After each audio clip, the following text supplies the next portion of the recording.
It's crazy that some black Americans are desperate to dissociate themselves from African heritage, despite the obvious genetic characteristics that resemble that of African people. You are wearing African DNA, but you vehemently disagree with being associated with African heritage. And then they are so desperate to cling to that continent that they were shipped to, fabricating some type of history where they are related to Native American Indians. Most of you look nothing like Native American Indians. Nothing.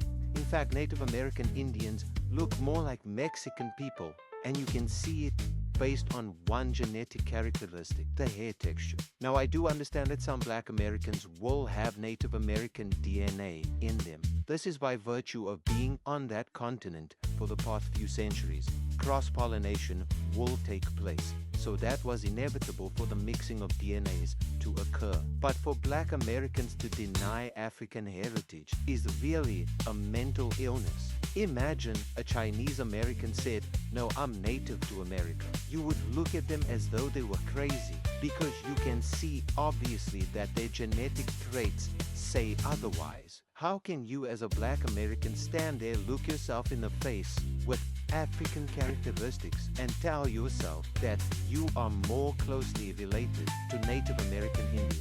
This is a sickness. This is a sickness caused by black people being around white people for too long. And I don't see myself as black.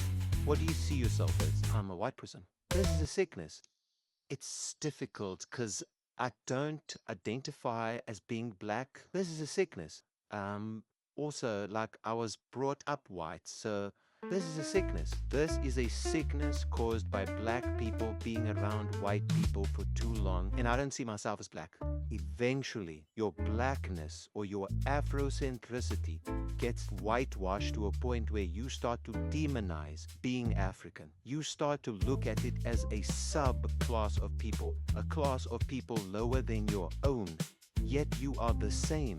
Do you see the cognitive dissonance? You have black Americans boycotting African businesses. You are boycotting your roots. This doesn't make sense. You have black people hating on African artists. This doesn't make sense. These are your roots. You are hating on your own roots, and you are so desperate to cling to made-up roots. Wake up. Then you get the black Americans who say, "Nah, you don't really know us. You looking from the outside in." Sometimes it requires looking from the outside in to gain an objective perspective on the general behavior of a group of people. And I can relate to this as a South African because South Africans experience similar cognitive dissonance, where South Africans are xenophobic towards other Africans. Yet we are the same. If you look at the world right now, it's a bunch of African people fighting other African people for God knows what. We don't even understand why we're fighting a lot of the time. We are just angry.